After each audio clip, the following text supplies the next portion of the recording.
ವಿದ್ಯಾರ್ಥಿಗಳೇ, ಇವತ್ತು ನಾವು 10ನೇ ತರಗತಿಯ ಸಮಾಜ ವಿಜ್ಞಾನ ವಿಷಯದ ಭೂಗೋಳಶಾಸ್ತ್ರ ವಿಭಾಗದ ಭಾರತದ ಸಾರಿಗೆ ಮತ್ತು ಸಂಪರ್ಕ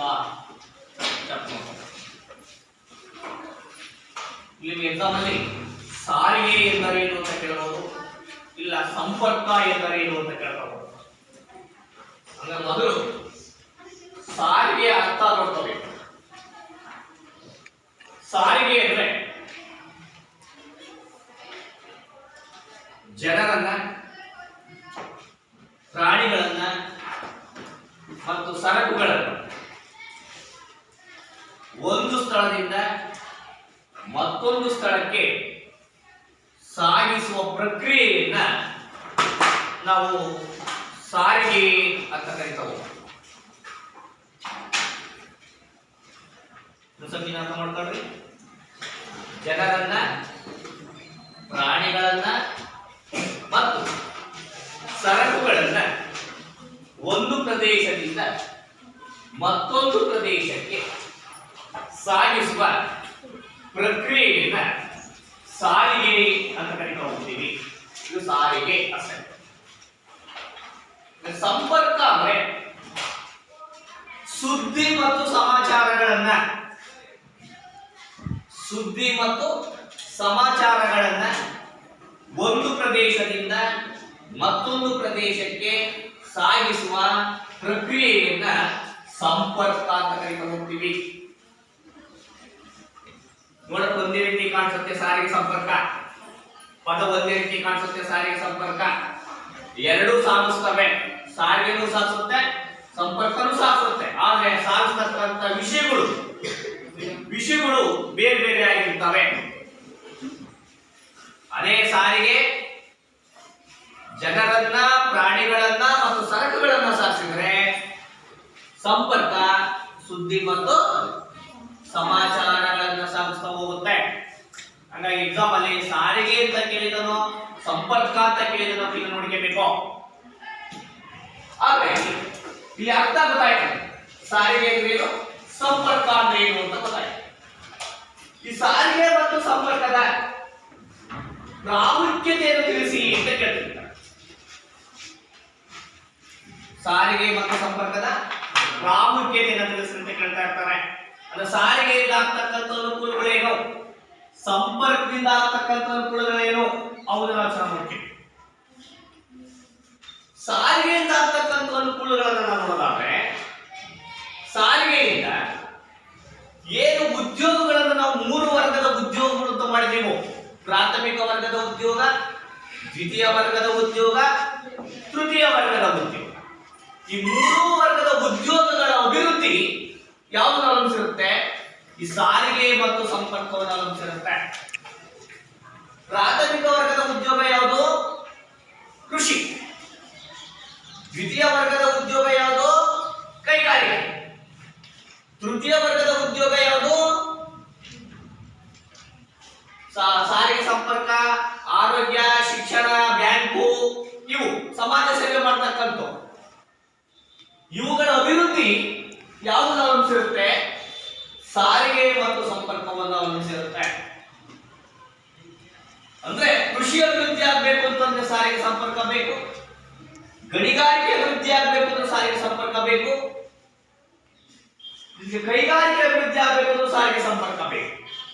ಈ ಕೃಷಿ ಅಭಿವೃದ್ಧಿ ಆಗಕ್ಕೆ ಸಾರಿಗೆ ಸಂಪರ್ಕ ಬೇಕು. ಸಾರಿಗೆ ಯಾಕೆ ಬೇಕು ಕೃಷಿ ಅಭಿವೃದ್ಧಿ ಆಗಕ್ಕೆ?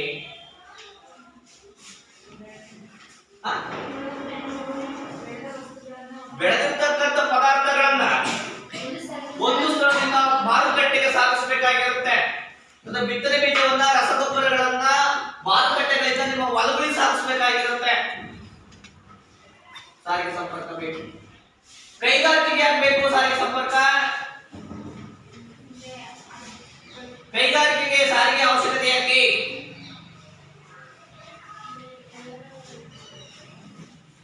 ಈಗ ಚುಂಚನಕಟ್ಟೆ ಕೈಗಾರಿಕೆ ಇದೆ, ಶ್ರೀರಾಮ ಸಕ್ಕರೆ ಕೈಗಾರಿಕೆ. ಅಲ್ಲಿ ಕಬ್ಬನ್ನು ಸಾಗಿಸಬೇಕು ಅಂದ್ರೆ ಏನ್ ಬೇಕು, ಸಾರಿಗೆ. ಅಲ್ಲಿ ಉತ್ಪತ್ತಿ ಆದ ಸಕ್ಕರೆಯನ್ನ ಮಾರುಕಟ್ಟೆಗೆ ಸಾಗಿಸಬೇಕು ಅಂದ್ರೆ ಏನ್ ಬೇಕು, ಹಂಗಿದ್ರೆ ಮಾತ್ರ ತನ್ನ ಕೈಗಾರಿಕೆ ಅಭಿವೃದ್ಧಿ ಆಗಕ್ಕೆ ಸಾಧ್ಯ ಅಲ್ವೇ?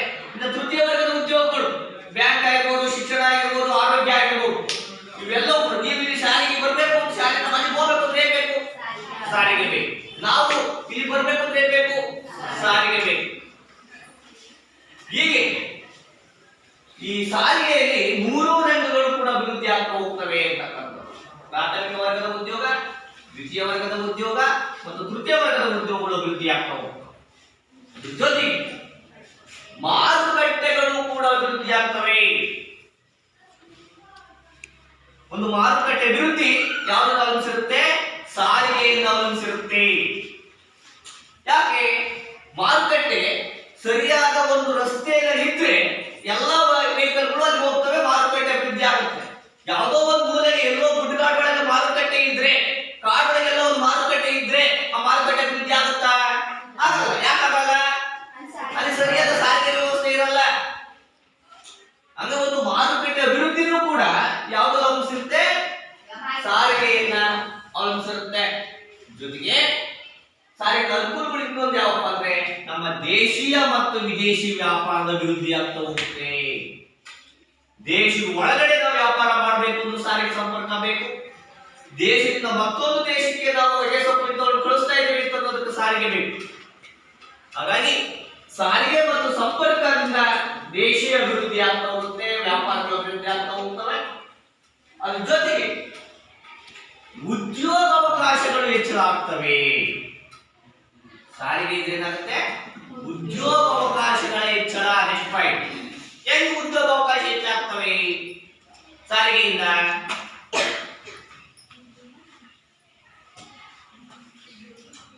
ಉದ್ಯೋಗಗಳು ಹೆಂಗ್ ಸಿಗ್ತವೆ?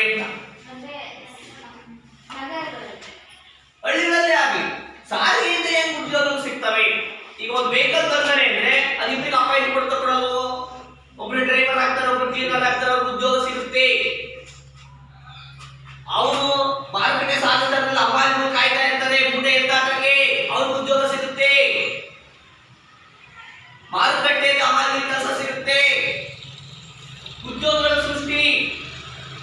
ಮತ್ತು ಆ ಅಂಗಡಿ ಆ ವೆಹಿಕಲ್ ಗ್ಯಾರೇಜ್ಗಳು ಅಭಿವೃದ್ಧಿ ಆಗ್ತವೆ. ಆ ಗ್ಯಾರೇಜ್ ಇಂದ ಬಿಟ್ಟು ಅಲ್ಲಿ ಯಾವ ನಮ್ಮ ಎಲೆಕ್ಟ್ರಿಕಲ್ ಇವುಗಳು ಜಾಸ್ತಿ ಆಗ್ತವೆ, ಟಿ ಅಂಗಡಿಗಳು ಜಾಸ್ತಿ ಆಗ್ತವೆ. ಹಂಗಾಗಿ ಉದ್ಯೋಗ ಅವಕಾಶ ಏನಾಗ್ತದೆ ಹೆಚ್ಚಾಗ್ತಾ ಹೋಗುತ್ತೆ. ನೆಕ್ಸ್ಟ್, ಜೀವನ ಮಟ್ಟ ನಿರ್ವಹಣೆ ಸುಧಾರಣೆ ಆಗ್ತದೆ. ಈಗ ಉದ್ಯೋಗ ಸಿಕ್ತು ಅಂತಂದ್ರೆ ಅವರಿಗೆ ಆದಾಯ ಪ್ರಮಾಣ ಏನಾಗುತ್ತೆ? ಕಡಿಮೆ ಆಗುತ್ತೆ, ಜಾಸ್ತಿ ಆಗುತ್ತೆ? ಜಾಸ್ತಿ ಆಗ್ತಾ ಹೋಗುತ್ತೆ. ಆಗ ಅವರ ಜೀವನ ಮಟ್ಟ ಏನಾಗುತ್ತೆ? ಸುಧಾರಿಸ್ತಾ ಹೋಗುತ್ತೆ. ಹಾಗೆ ಜೀವನ ಮಟ್ಟ ಸುಧಾರಣೆ ಆಗೋದಕ್ಕೂ ಕೂಡ ಸಾರಿಗೆ ಉತ್ತಮವಾದ ಅವಕಾಶ ಕೊಡ್ತಾ ಹೋಗುತ್ತೆ. ಜೊತೆಗೆ ಪ್ರವಾಸೋದ್ಯಮ ಇಲಾಖೆ ಅಭಿವೃದ್ಧಿ ಆಗ್ತಾ ಹೋಗುತ್ತೆ. ನೋಡಿ, ಸಾರಿಗೆ ರೋಡ್ ಚೆನ್ನಾಗಿತ್ತು ಅಂತ ನಾವು ಅಲ್ಲಿ ಹೋಗ್ತೀವಿ ಹೋಗಲು ರೋಡೇ ಚೆನ್ನಾಗಿಲ್ಲ ಅಂದ್ರೆ ಯಾಕೆ ಹೋಗ್ತಾರೆ? ಅಲ್ಲಿಗೆ ಹೋಗ್ತಾರ? ಹೋಗಲ್ಲ. ಹಾಗಾಗಿ ಆ ರೋಡ್ ಸಾರಿಗೆ ಚೆನ್ನಾಗಿದೆ ಅಂತಂದ್ರೆ ಪ್ರವಾಸಗಳು ಜಾಸ್ತಿ ಆಗ್ತಾವಾಗಲು, ಪ್ರವಾಸೋದ್ಯಮ ಇಲಾಖೆ ಜಾಸ್ತಿ ಅಭಿವೃದ್ಧಿ ಆಗುತ್ತಾಗಲು ಆಗ್ತದೆ. ಹಂಗಾಗಿ ಪ್ರವಾಸೋದ್ಯಮ ಇಲಾಖೆ ಅಭಿವೃದ್ಧಿ ಆಗ್ತಾ ಹೋಗುತ್ತೆ. ಈ ಸಾರಿಗೆಯಿಂದ ರಕ್ಷಣಾ ಪಡೆಗೆ ಬಹಳ ಅನುಕೂಲ. ಇದು ಬಹಳ ಪ್ರಮುಖ. ಸಾರಿಗೆ ನಮ್ಮ ದೇಶವನ್ನ ಕಾಯ್ತಾ ಇದ್ದಾರೆ ರಕ್ಷಣಾ ಪಡೆಗಳು. ಸೈನಿಕರು ಕಾಯ್ತಾ ಇದ್ದಾರೆ, ದೇಶವನ್ನು ಕಾಯ್ತಾ ಇದ್ದಾರೆ. ಆ ಸೈನಿಕರಿಗೆ ಬೇಕಾಗಿರ್ತಕ್ಕಂಥ ಆಹಾರ ವಸ್ತುಗಳನ್ನ, ಯುದ್ಧ ಕಾಲದ ಶಸ್ತ್ರಾಸ್ತ್ರ ಸರಬರಾಜು ಮಾಡಕ್ಕಾಗುವ ವೆಹಿಕಲ್ ಬೇಕೋ ಬೇಡ, ಅಲ್ಲಿ ಸಾರಿಗೆ ಬೇಕೋ ಬೇಡ. ಹಾಗಾಗಿ ದೇಶದ ರಕ್ಷಣೆಯೂ ಕೂಡ ಯಾವುದು ಅವಲಂಬಿಸಿರುತ್ತೆ? ಸಾರಿಗೆಯನ್ನ ಅವಲಂಬಿಸಿರುತ್ತೆ.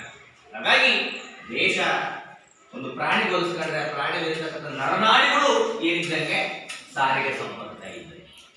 ಹಾಗಾಗಿ ನಮ್ಮ ದೇಹ ಅಭಿವೃದ್ಧಿ ಆಗ್ಬೇಕು ಅಂದ್ರೆ ನರನಾಡಿಗಳು ಹೆಂಗ್ ಅಭಿವೃದ್ಧಿ ಆಗ ನಮ್ಮ ದೇಹ ಅಭಿವೃದ್ಧಿ ಆಗುತ್ತೋ ಹಾಗೆ ದೇಶದ ಅಭಿವೃದ್ಧಿ ಆಗ್ಬೇಕು ಅಂತಂದ್ರೆ ಯಾವ್ದು ಅಭಿವೃದ್ಧಿ ಆಗ್ಬೇಕು? ಸಾರಿಗೆ ಸಂಪರ್ಕ. ಇದನ್ನ ಎಕ್ಸಾಮ್ ಬಹಳ ಸಲ ಕೇಳ್ತಿರ್ತಾನೆ. ಸಾರಿಗೆ ಸಂಪರ್ಕ ಎಂದರೇನು, ಅದರ ಪ್ರಾಮುಖ್ಯತೆಯನ್ನು ತಿಳಿಸಿ ಅಂತ 3 ಮಾರ್ಕ್ಸ್ ಕೇಳ್ತಿರ್ತಾರೆ. ಅರ್ಥ 1 ಮಾರ್ಕ್ಸ್ಗೆ, ಪ್ರಾಮುಖ್ಯತೆ 2 ಮಾರ್ಕ್ಸ್ ಕೇಳ್ತಿರ್ತಾರೆ. ಇದ್ರಾಗ ಏನಾದ್ರು ಬಿಟ್ಟಿದ್ಯಾ? ಸಾರಿಗೆಯ ಅರ್ಥ ಮತ್ತು ಸಾರಿಗೆಯ ಪ್ರಾಮುಖ್ಯತೆ ಇದೆಯಾ? ನೆಕ್ಸ್ಟ್, ಸಾರಿಗೆಯ ವಿಧಗಳು. ಸಾರಿಗೆಯ ವಿಧಗಳು. ಸಾರಿಗೆಯಲ್ಲಿ 3 ವಿಧ: ಭೂ ಸಾರಿಗೆ, ವಾಯು ಸಾರಿಗೆ, ಜಲ ಸಾರಿಗೆ. ಸಾರಿಗೆ ಎಷ್ಟು ವಿಧ? 3 ವಿಧ. ಭೂ ಸಾರಿಗೆ, ಜಲ ಸಾರಿಗೆ ಮತ್ತು ವಾಯು ಸಾರಿಗೆ. ಭೂ ಸಾರಿಗೆ ಅಂದ್ರೆ ಏನು? ಭೂಮಿ ಮೇಲೆ ನಡೀತಕ್ಕಂತ ಸಾರಿಗೆಯನ್ನ ಭೂ ಸಾರಿಗೆ ಅಂತ ಕರೀತಾರೆ. ಜಲ ಸಾರಿಗೆ ಅಂದ್ರೆ ನೀರಿನ ಮೇಲೆ ನಡೀತಕ್ಕಂತ ಸಾರಿಗೆಯನ್ನ ಜಲ ಸಾರಿಗೆ ಅಂತ ಕರೀತಾರೆ. ವಾಯು ಸಾರಿಗೆ ಅಂದ್ರೆ ಗಾಳಿಯಲ್ಲಿ ನಡೀತಕ್ಕಂತ ಸಾರಿಗೆಯನ್ನ ವಾಯು ಸಾರಿಗೆ ಅಂತ ಕರೀತಾರೆ. ಇಲ್ಲಿ ಅರ್ಥ ಮಾಡ್ಕೋಬೇಕು. ಸಾರಿಗೆ ಎಂದರೇನು, ಸಾರಿಗೆ ವಿಧಗಳನ್ನು ತಿಳಿಸಿ ಅಂತ ಕೇಳ್ತಿರ್ತಾರೆ ಒಂದೊಂದ್ಸಲ. ಸಾರಿಗೆ ಎಂದರೇನು, ಸಾರಿಗೆಯ ವಿಧಗಳನ್ನು ತಿಳಿಸಿ ಅಂತ ಕೇಳ್ತಿರ್ತಾನೆ. ನೋಡ್ರಿ, ಅವಾಗ ಸಾರಿಗೆ ಅರ್ಥ ಮತ್ತು ಇಲ್ಲಿ ವಿಧಗಳು ಪ್ರಾಮುಖ್ಯತೆ ಬಿಡಬೇಕು. ಅಂದ್ರೆ ಸಾರಿಗೆ ವಿಧಗಳು ಯಾವ್ಯಾವು? 3 ವಿಧ: ಭೂ ಸಾರಿಗೆ, ಜಲ ಸಾರಿಗೆ, ವಾಯು ಸಾರಿಗೆ. ಈಗ ಭೂ ಸಾರಿಗೆ ಅಂದ್ರೆ ಏನಂತ ನೋಡಿ. ಏನು ಭೂ ಸಾರಿಗೆ ಅಂದ್ರೆ? ಭೂಮಿಯ ಮೇಲೆ ನಡೆಯುವ ಸಾರಿಗೆಯನ್ನ ಭೂ ಸಾರಿಗೆ ಅಂತ ಕರೀತಾ ಹೋಗ್ತೀವಿ. ಈಗ ಮತ್ತೆ ಬರ್ರಿ, ಭೂ ಸಾರಿಗೆಯಲ್ಲಿ 3 ವಿಧ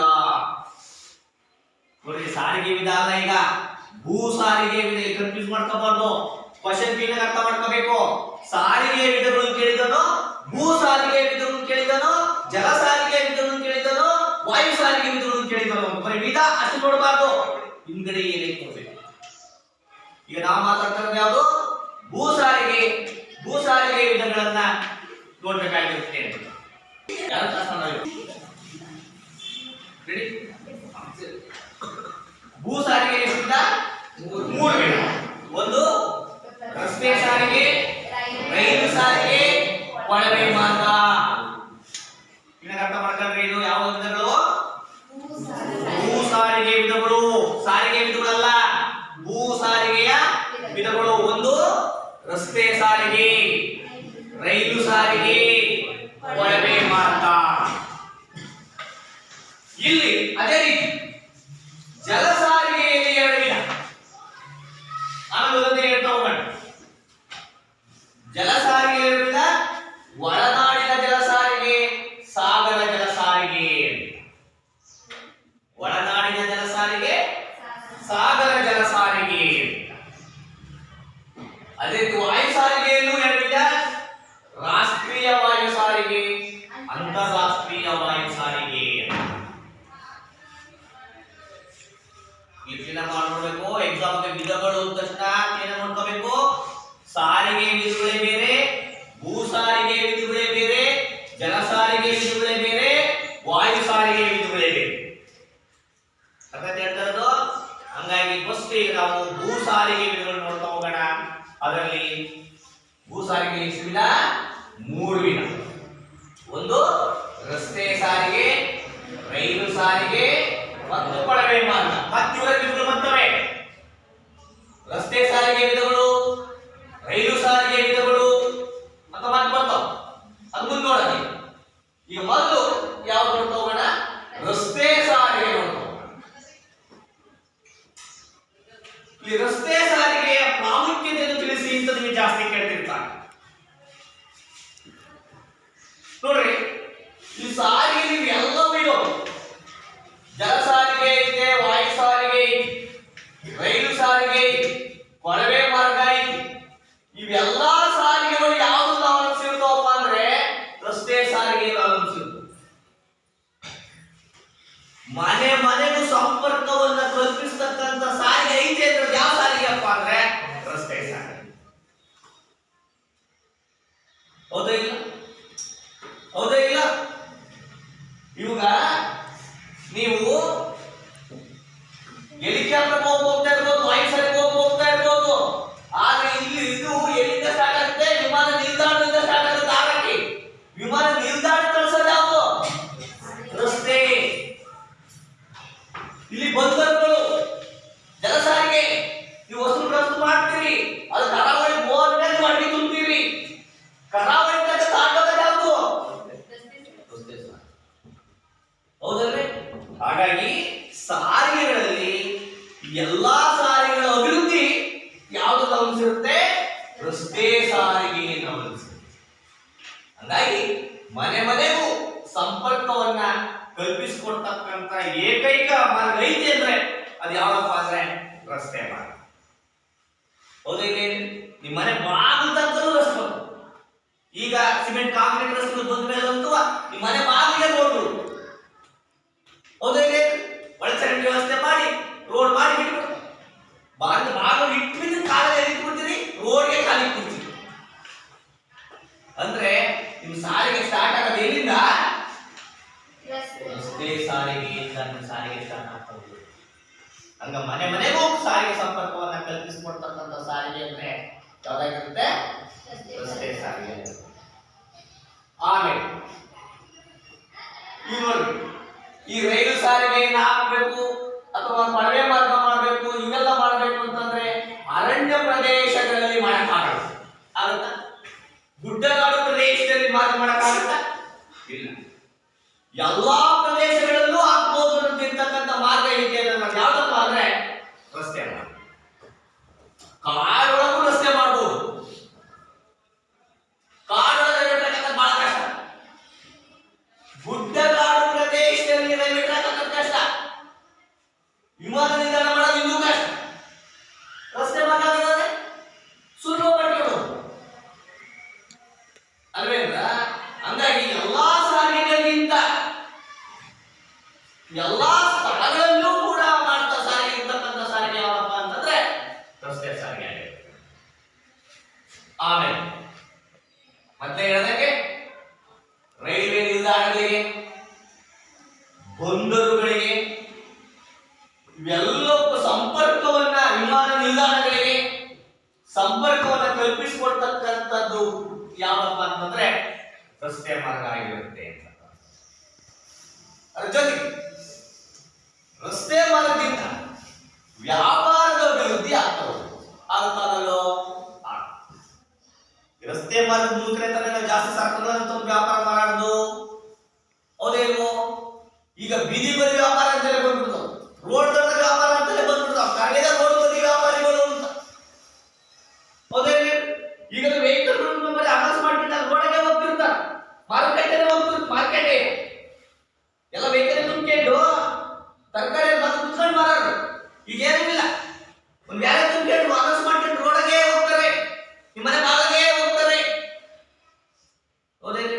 ವ್ಯಾಪಾರ ಅಭಿವೃದ್ಧಿ ಆಗ್ತಾಗಲ್ಲ ಇದು. ಹಾಗಾಗಿ ಅದ್ರ ಜೊತೆಗೆ ಕೈಗಾರಿಕೆಗಳು ಅಭಿವೃದ್ಧಿ ಆಗ್ತವೆ. ರಸ್ತೆ ಮಾರ್ಗ ನಮ್ಮ ಬರೀ ಮಾತಾಡ್ತಕ್ಕಂಥ ರಸ್ತೆ ಮಾರ್ಗ, ರಸ್ತೆ ಮಾರ್ಗದ ಕೈಗಾರಿಕೆ ಅಭಿವೃದ್ಧಿ ಆಗ್ತವೆ. ನಮ್ಮ ಕೈಗಾರಿಕೆಗೆ ಬೇಕಾಗಿರ್ತಕ್ಕಂಥ ಕಚ್ಚಾ ವಸ್ತುಗಳನ್ನು ಕಾರ್ಖಾನೆಗಳಿಗೆ ಸಾಗಿಸಕ್ಕೆ ಏನ್ ಬೇಕು? ರಸ್ತೆ ಮಾರ್ಗ.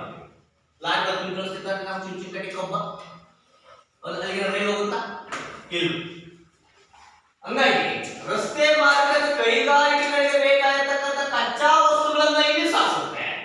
ಮತ್ತೆ ಕೈಗಾರಿಕೆಯಿಂದ ಸಿದ್ಧವಾಗಿರ್ತಕ್ಕಂಥ ಸಿದ್ಧ ವಸ್ತುವನ್ನ ಮಾರುಕಟ್ಟೆಗೆ ಯಾವ ಸಾಗಿಸುತ್ತೆ? ರಸ್ತೆ ಸಾರಿಗೆ ಸಾಗಿಸುತ್ತೆ. ಈಗ ಸಕ್ಕರೆ ಫ್ಯಾಕ್ಟರಿ ಸಕ್ಕರೆ ಉತ್ಪತ್ತಿ ಆಗುತ್ತೆ. ಆ ಉತ್ಪತ್ತಿ ಆಗಿರೋ ಸಕ್ಕರೆಯನ್ನ ಮೈಸೂರಿಗೆ, ಬೆಂಗಳೂರಿಗೆ ಮಾರುಕಟ್ಟೆಗೆ ಕಳಿಸ್ಬೇಕು ಅಂತ ಯಾಕೆ ಕಳಿಸ್ತಾರೆ? ಕಳಿಸ್ತೀವ? ಹೆಲಿಕಾಪ್ಟರ್ ಕಳಿಸ್ತೀವ? ಇಲ್ಲ. ಯಾಕೆ ಕಳಿಸ್ತೀವಿ? ರಸ್ತೆ ಸಾರಿಗೆ ಕಳಿಸ್ತೀವಿ. ರಸ್ತೆ ಸಾರಿಗೆ. ಹಾಗಾಗಿ ರಸ್ತೆ ಸಾರಿಗೆಯಿಂದ ಕೈಗಾರಿಕೆಗಳು ಅಭಿವೃದ್ಧಿ ಆಗ್ತವೆ. ಮತ್ತದೇ ಅವಕಾಶ, ಉದ್ಯೋಗ ಅವಕಾಶಗಳ ಹೆಚ್ಚಳ. ಹಾಗೆ ಸಾರಿಗೆ ಹೋಗೋದಕ್ಕೆ ರಸ್ತೆ ಸಾರಿಗೆ ನಡೀತೈತೆ ಅಂತಂದ್ರೆ ಉದ್ಯೋಗಗಳು ಸಿಗ್ತವೋ? ಸಿಗ್ತಾವ. ಲಮಾರಿಗಳಿಗೆ ಉದ್ಯೋಗ ಸಿಗ್ತಾ ಹೋಗುತ್ತೆ, ಡ್ರೈವರ್ಗಳಿಗೆ ಉದ್ಯೋಗ ಸಿಗ್ತಾ ಹೋಗುತ್ತೆ, ಗ್ಯಾರೇಜ್ಗಳಿಗೆ ಉದ್ಯೋಗ ಸಿಗ್ತಾ ಹೋಗುತ್ತೆ. ಅಲ್ಲಿ ರಸ್ತೆ ಆಗ್ತೈತೆ ಕಾಮಗಾರಿಗಳು ಮಾಡೋರಿಗೆ ಕಾಂಟ್ರಾಕ್ಟ್ಗಳಿಗೆ ಉದ್ಯೋಗ ಸಿಗ್ತಾ ಹೋಗುತ್ತೆ. ಕಾಂಟ್ರಾಕ್ಟ್ ಕೆಲಸ ಸಿಕ್ತು ಅಂತಂದ್ರೆ ಅವ್ರಿಗೆ 100 ಜನಕ್ಕೆ ಅವ್ರು ಕೆಲಸ ಪಟ್ಟು ಅವ್ರಿಗೆ ಕೆಲಸ ಸಿಗ್ತಾ ಹೋಗುತ್ತೆ. ಹೌದಾ? ಒಬ್ಬ ಕೆಲಸ ಪಟ್ಟು ಅವ್ನು ಒಬ್ಬನೇ ಕೆಲಸ ಮಾಡ್ತಾನೆ, 100 ಜನಕ್ಕೆ ಕೆಲಸ ಕೊಡ್ತಾನೆ. ಆ 100 ಜನಕ್ಕೆ ಕೆಲಸ ಮಾಡ್ತಾರೆ, 100 ಜನಕ್ಕೆ ಕೆಲಸ ಮಾಡಿದ್ರೆ 100 ಮನೆಗಳು ಚೆನ್ನಾಗಿರ್ತವೆ. ಇದರಲ್ಲಿ 100 ಸಂಸಾರಗಳು ಇದರಲ್ಲಿ ಉದ್ಯೋಗ ಹೆಚ್ಚಾಗ ತಲಾದಾಯ ಜಾಸ್ತಿ ಆಗುತ್ತಾಗಲೇ, ಜೀವನ ಮಟ್ಟ ಸುಧಾರಣೆ ಆಗುತ್ತಾಗಲೇ ಆಗ್ತಾ ಹೋಗುತ್ತೆ. ಇಂಥ ರಸ್ತೆಗಳನ್ನ ಈಗ ಅವರನ್ನೇ ನೋಡ್ಕೊಂಡ್ ಈಗ ಒಬ್ಬರಿಗೆ ಒಂದೊಂದು ಹೇಳ್ತಾ ಹೋಗ್ತೀರಾ? ಸಾರಿಗೆ ಅಂತ ಹೇಳಿದ್ರೆ ಬರೀ ಸಾರಿಗೆ ಆಟ ಒಬ್ಬೊಬ್ರು ಹೇಳ್ಬೇಕು.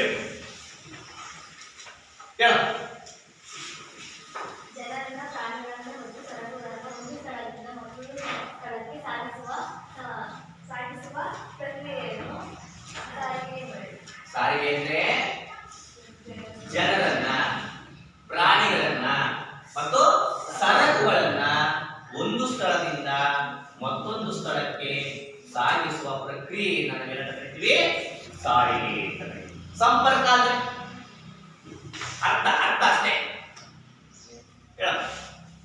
ಸುದ್ದಿ ಮತ್ತು ಸಮಾಚಾರಗಳನ್ನು ಒಂದು ಪ್ರದೇಶದಿಂದ ಇನ್ನೊಂದು ಪ್ರದೇಶಕ್ಕೆ ಸಾಗಿಸುವುದನ್ನು ಸಂಪರ್ಕ ಎನ್ನುವರು. ಸುದ್ದಿ ಮತ್ತು ಸಮಾಚಾರಗಳನ್ನ, ವಿಷಯಗಳನ್ನ, ಪತ್ರಿಕೆಗಳು, ಫೋನು ಇವೆಲ್ಲ ಇದನ್ನು ಸಂಪರ್ಕ. ಅರ್ಥ ಆಯ್ತು. ಈಗ ಸಾರಿಗೆಯ ವಿಧಗಳು ಯಾವುವು? ಸಾರಿಗೆಯ ವಿಧಗಳು ಈ ಕಡೆ ಸಾರಿಗೆಯ ವಿಧಗಳು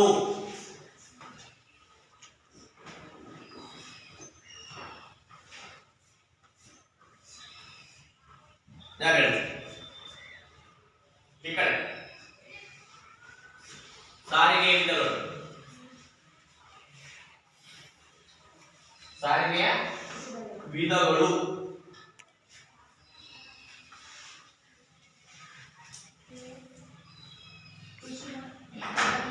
ಸಾರಿಗೆಯ ವಿಧಗಳು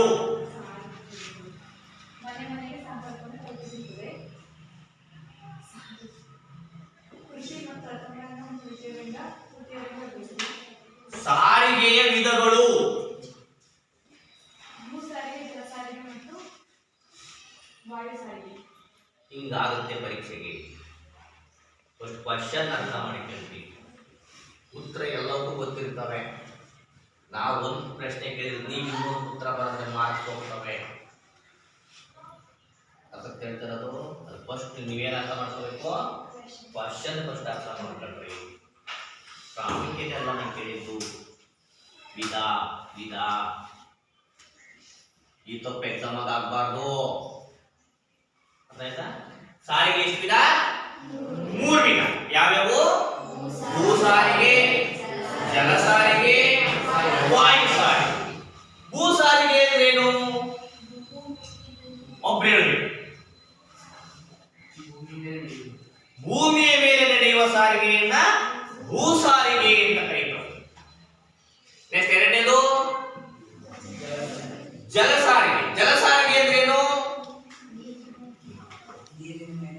ನೀರಿನ ಮೇಲೆ ನಡೆಯುವ ಸಾರಿಗೆಯನ್ನ ಜಲ ಸಾರಿಗೆ ಅಂತ ಕರೀತಾರೆ. ಮೂರನೇದು ವಾಯು ಸಾರಿಗೆ. ವಾಯು ಸಾರಿಗೆ ಅಂದ್ರೇನು? ವಾಯು ಅಂದ್ರೇನು? ಗಾಳಿ. ಗುಂಪೆ ಹೇಳಬಾರ್ದು. ಗಾಳಿಯಲ್ಲಿ ನಡೆಯುವ ಸಾರಿಗೆಯನ್ನ ವಾಯು ಸಾರಿಗೆ. ಈಗ ಸಾರಿಗೆ ಅಂದ್ರೆ ಏನು ಅಂತ ಗೊತ್ತಾಯ್ತು, ಸಾರಿಗೆಯ ಪ್ರಾಮುಖ್ಯತೆ ಗೊತ್ತಾಯ್ತು, ಸಾರಿಗೆಯ ವಿಧಗಳು ಗೊತ್ತಾಯ್ತು. ಈಗ ಅದರಲ್ಲಿ ಮೊದಲನೇದು ಭೂ ಸಾರಿಗೆ ಕಾಣ್ವಿ. ಆ ಭೂ ಸಾರಿಗೆಯಲ್ಲಿ ಎಷ್ಟು ವಿಧ? 3 ವಿಧ. ಯಾವ್ಯಾವ? ಭೂ ಸಾರಿಗೆ ವಿಧಗಳು. ಸಾರಿಗೆ ವಿಧಗಳು ಯಾವ್ಯಾವ? ಭೂ ಸಾರಿಗೆ ವಿಧಗಳು: ರಸ್ತೆ ಮಾರ್ಗ, ರೈಲು ಮಾರ್ಗ, ಕೊಳವೆ ಮಾರ್ಗ. ನೋಡ್ರಲ್ಲಿ ಅದಕ್ಕೆ ಕನ್ಫ್ಯೂಸ್ ಮಾಡ್ಕೋಬಾರ್ದು. ಸಾರಿಗೆ ವಿಧಗಳೇ ಬೇರೆ, ಭೂ ಸಾರಿಗೆ ವಿಧಗಳೇ ಬೇರೆ. ಈಗ ನಾವು ಭೂ ಸಾರಿಗೆ ತಾಡೋಣ, ಅದರಲ್ಲಿ ರಸ್ತೆ ಮಾರ್ಗ ಕಾಣ್ತೀವಿ. ಈ ರಸ್ತೆ ಮಾರ್ಗದಲ್ಲಿ ಪ್ರಾಮುಖ್ಯತೆ ನೋಡಿದ್ದೀವಿ. ಈಗ ರಸ್ತೆ ಮಾರ್ಗದ ವಿಧಗಳನ್ನ ನೋಡ್ಬೇಕು. ರಸ್ತೆ ಮಾರ್ಗದ ವಿಧಗಳು ಇಲ್ಲಿ ಗಮನಿಸಬೇಕು. ರಸ್ತೆಗಳನ್ನ ನಿರ್ಮಾಣದ ಆಧಾರದ ಮೇಲೆ, ನಿರ್ಮಾಣ ಅಂದ್ರೆ ಮಾಡುವುದರ ಆಧಾರದ ಮೇಲೆ, ರಸ್ತೆಗಳನ್ನ ಮಾಡುವುದರ ಆಧಾರದ ಮೇಲೆ 2 ಭಾಗ ಮಾಡ್ತೀವಿ. ಒಂದು ಕಚ್ಚಾ ರಸ್ತೆ, ಮತ್ತೊಂದು ಪಕ್ಕಾ ರಸ್ತೆ ಅಂತ. ಯಾವುದ ಆಧಾರದ ಮೇಲೆ? ನಿರ್ಮಾಣದ ಆಧಾರದ ಮೇಲೆ, ನಿರ್ವಹಣೆ ಆಧಾರದ ಮೇಲೆ. 4 ನಿರ್ಮಾಣ ಮತ್ತು ನಿರ್ವಹಣೆ ಅದು ಬೇರೆ. ಇಲ್ಲಿ ನಿರ್ಮಾಣ, ನಿರ್ವಹಣೆ. ನಿರ್ಮಾಣ ಅಂದ್ರೆ ಮಾಡೋದು, ನಿರ್ಮಿಸೋದು. ನೋಡ್ರಿ, ರಸ್ತೆಗಳನ್ನ ನಿರ್ಮಾಣ ಮಾಡುವ ಆಧಾರದ ಮೇಲೆ ಎರಡು ಭಾಗ ಮಾಡ್ತೀವಿ. ಒಂದು ಕಚ್ಚಾ ರಸ್ತೆ, ಮತ್ತೊಂದು ಪಕ್ಕಾ ರಸ್ತೆ. ಕಚ್ಚಾ ರಸ್ತೆ ಅಂದ್ರೆ ಏನಪ್ಪಾ ಅಂತಂದ್ರೆ ಕಲ್ಲು ಮತ್ತು ಮಣ್ಣುಗಳಿಂದ ಯಾವ್ಯಾವುದನ್ನು ಉಪಯೋಗ ಮಾಡಿಕೊಂಡು ಕಲ್ಲು ಮತ್ತು ಮಣ್ಣುಗಳನ್ನು ಉಪಯೋಗಿಸಿಕೊಂಡು ನಿರ್ಮಿಸುವ ರಸ್ತೆಗಳನ್ನ ಕಚ್ಚಾ ರಸ್ತೆ ಅಂತ ಕರಿತೀವಿ. ನಿಮ್ಮ ಊರುಗಳಿಂದ ಹೊರಗಡೆ ಹೋಗೋ ರೋಡ್ಗಳವಲ್ಲ, ಅವು ಕಚ್ಚಾ ರಸ್ತೆಗಳು. ನಿಮ್ಮೂರಿಂದ ಹೊರಗಡೆ ರೋಡ್ ಹೋಗಿದೆ, ಅವೆಲ್ಲ ಯಾತ್ರ ಮಾಡಿದ್ದಾರೆ, ಕಲ್ಲು ಮಣ್ಣು ಹಾಕಿದ್ದಾರೆ ನೋಡ್ರಿ. ಮಳೆಗಾಲ ಬಂದಾಗೆಲ್ಲ ಕೊಚ್ಕೊಂಡು ಹೋಗುತ್ತೆ, ಕೊಚ್ಕೊಂಡು ಮತ್ತೆ ಅದಕ್ಕೆ ಮಣ್ಣು ಹಾಕಿ ಮತ್ತೆ ಮಟ್ಟ ಮಾಡ್ತಾರೆ. ಹೌದೇನು? ಅಂದ್ರೆ ಕಲ್ಲು ಮತ್ತು ಮಣ್ಣುಗಳನ್ನು ಹಾಕಿ ನಿರ್ಮಾಣ ಮಾಡ್ತಕ್ಕಂಥ ರಸ್ತೆಗಳನ್ನ ನಾವೇನಂತ ಕರಿತೀವಿ? ಕಚ್ಚಾ ರಸ್ತೆ ಅಂತ ಕರಿತೀವಿ. ಅದೇ ಪಕ್ಕಾ ರಸ್ತೆ ಅಂತಂದ್ರೆ ಡಾಂಬಾರು ಅಥವಾ ಸಿಮೆಂಟಿನಿಂದ, ನೋಡಿ ಅಥವಾ ಇಲ್ಲಿ ಅದು ಕಲ್ಲು ಮತ್ತು ಮಣ್ಣು ಎರಡು ಸೇರಿಸ್ತೀವಿ.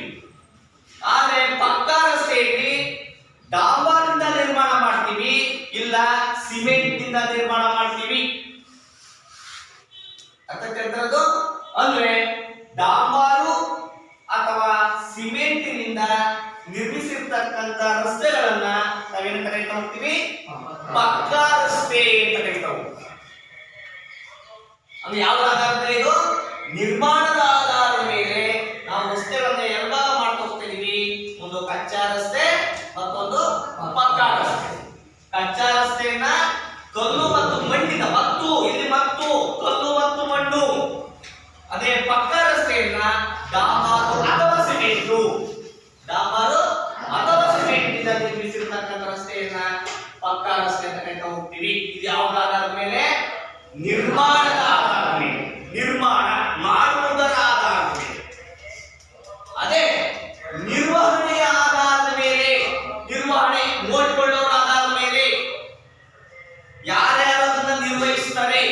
ಈ ಕಾರ್ಯ ನೀ ಮಾಡೋದು, ಈ ಕಾರ್ಯ ನೀ ಮಾಡೋದು, ನಾವು ನಿರ್ವಹಣೆ ಮಾಡ್ತೀವಿ. ಹಂಗೆ ನಿರ್ವಹಣೆ ಆಧಾರದ ಮೇಲೆ ರಸ್ತೆಗಳನ್ನ ಎಷ್ಟು ಭಾಗ ಮಾಡ್ತೀವಿ? 5 ಭಾಗ ಮಾಡ್ತಾ ಹೋಗ್ತೀವಿ. ಯಾವ್ಯಾವು? ಸುವರ್ಣ ಚತುಷ್ಕೋನ ರಸ್ತೆಗಳು ಅಂತ ಕರಿತೀವಿ. ಬರ್ತಡ 1 by 1. ಸುವರ್ಣ ಚತುಷ್ಕೋನ ರಸ್ತೆಗಳು, ರಾಷ್ಟ್ರೀಯ ಹೆದ್ದಾರಿಗಳು ಎರಡನೇದು, ಜಿಲ್ಲಾ ರಸ್ತೆಗಳು,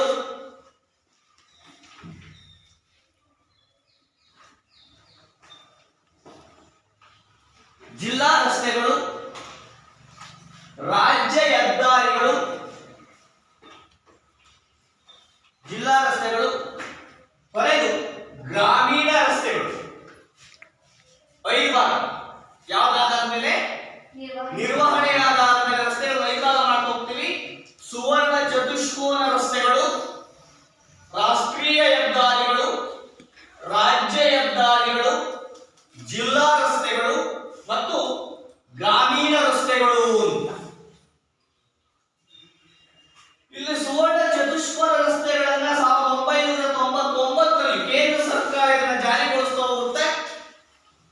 ಈ ರಸ್ತೆಗಳು ದೇಶದ ಪ್ರಮುಖ ನಗರಗಳು, ಬಾಂಬೆ ಆಗಿರ್ಬೋದು, ದೆಹಲಿ ಆಗಿರ್ಬೋದು, ಕಲ್ಕತ್ತಾ ಆಗಿರ್ಬೋದು, ಮಡ್ರಾಸ್ ಆಗಿರ್ಬೋದು, ಈ ದೇಶದ ಪ್ರಮುಖ ಮಹಾನಗರಗಳಿಗೆ ಸಂಪರ್ಕವನ್ನು ಕಲ್ಪಿಸಿಕೊಡ್ತಕ್ಕಂಥವಾಗಿರ್ತವೆ. ಇವು 4 ಅಥವಾ 6 ಪಥಗಳನ್ನು ಒಳಗೊಂಡಿರ್ತವೆ. ಅದಕ್ಕೆ ಚತುಷ್ಕೋನ ಅಂತ ಹೇಳ್ಬೇಕು. ಒಂದು ರಸ್ತೆ ಇನ್ನು 4 ಇರ್ತವೆ, ಹೋಗವೇ 4, ಬರವೇ 4, ಚತುಷ್ಕೋನ ಅಂತ ಕರೀತಾ ಹೋಗ್ತೀವಿ. ಇವುಗಳ ನಿರ್ವಹಣೆಯನ್ನು ನಮ್ಮ ಕೇಂದ್ರ ಸರ್ಕಾರ ಮಾಡ್ತಾ ಹೋಗುತ್ತೆ. ಇದನ್ನ 1999ರಲ್ಲಿ ಜಾರಿಗೊಳಿಸ್ತಾ ಹೋಗ್ತಾರೆ ಅಂತಕ್ಕಂಥದ್ದು. ಇದಾದ್ಮೇಲೆ ಎರಡನೇದು ರಾಷ್ಟ್ರೀಯ ಹೆದ್ದಾರಿಗಳು. ಇದನ್ನ ಕೇಂದ್ರ ಸರ್ಕಾರ ನಿರ್ಮಾಣ ಮಾಡ್ತಾ ಹೋಗುತ್ತೆ. ಇದು ಎಲ್ಲೆಲ್ಲಿ ಸಂಪರ್ಕ ಕೊಡುತ್ತೆ ಅಂದ್ರೆ ರಾಜ್ಯದ ರಾಜಧಾನಿಗಳು, ರಾಜ್ಯದ ರಾಜಧಾನಿಗಳಿಗೆ ಇದು ಸಂಪರ್ಕವನ್ನು ಕಲ್ಪಿಸಿಕೊಡ್ತಾ ಹೋಗುತ್ತೆ. ಮೂರನೇದು ರಾಜ್ಯ ಹೆದ್ದಾರಿಗಳು. ಇದು ರಾಜ್ಯದ ಒಳಗೆ ಬರ್ತಕ್ಕಂಥ ಜಿಲ್ಲಾ ಕೇಂದ್ರಗಳಿಗೆ ಇದು ಸಂಪರ್ಕವನ್ನು ಕಲ್ಪಿಸಿಕೊಡ್ತಾ ಹೋಗುತ್ತೆ. ಜಿಲ್ಲಾ ರಸ್ತೆಗಳಿಗೆ ಇದು ಸಂಪರ್ಕ ಕೊಡ್ತವೆ, ತಾಲೂಕುಗಳಿಗೆ ಸಂಪರ್ಕವನ್ನು ಕೊಡ್ತಾ ಹೋಗ್ತವೆ. ಅದೇ ನಮ್ಮ ಗ್ರಾಮೀಣ ರಸ್ತೆಗಳಲ್ಲಿ ಕೊಡ್ತವೆ, ತಾಲೂಕಿನಿಂದ ತಾಲೂಕಿನಾದ್ಯಂತ ಹಳ್ಳಿಗಳಿಗೆ ಅವುಗಳಿಗೆ ಸಂಪರ್ಕವನ್ನ ಇವು ಕಲ್ಪಿಸಿಕೊಡ್ತಾ ಹೋಗ್ತವೆ. ಈ ನಿರ್ವಹಣೆ ಆಧಾರದ ಮೇಲೆ ರಸ್ತೆಗಳನ್ನು ಎಷ್ಟು ಭಾಗ ಮಾಡ್ತಾ ಹೋಗ್ತೀವಿ? ಮಾಡ್ತಾ ಹೋಗ್ತೀವಿ. ನಿರ್ಮಾಣದ ಆಧಾರದ ಮೇಲೆ ರಸ್ತೆಗಳನ್ನು ಎಷ್ಟು ಭಾಗ ಮಾಡ್ತಾ ಹೋಗ್ತೀವಿ? 2 ಭಾಗ ಮಾಡ್ತಾ ಹೋಗ್ತೀವಿ. ಹಾಗಾಗಿ ಇಷ್ಟನ್ನ ನೀವು ಕರೆಕ್ಟ್ ಆಗಿ ಮಾಡ್ಕೊಂಡ್ರೆ ಯಾವ ಕರೆಕ್ಟ್ ಆಗಿ ಗೊತ್ತಾಗುತ್ತೆ ನಿಮಗೆ. ರಸ್ತೆ ಮಾರ್ಗ 1 ಕ್ಲಿಯರ್ ಆಗುತ್ತೆ. ಆಗ್ಬೋದಾ? ನಾಳೆ ಹೋಮ್ವರ್ಕ್ ಬರ್ಕೊಂಡ್ರೆ ಸಾರಿಗೆ ಎಂದರೇನು, ಸಾರಿಗೆಯ ಪ್ರಾಮುಖ್ಯತೆ ತಿಳಿಸಿ. ನೆಕ್ಸ್ಟ್ ಸಾರಿಗೆಯ ವಿಧಗಳು ಯಾವುವು, ಭೂ ಸಾರಿಗೆಯ ಪ್ರಾಮುಖ್ಯತೆ ತಿಳಿಸಿ, ರಸ್ತೆ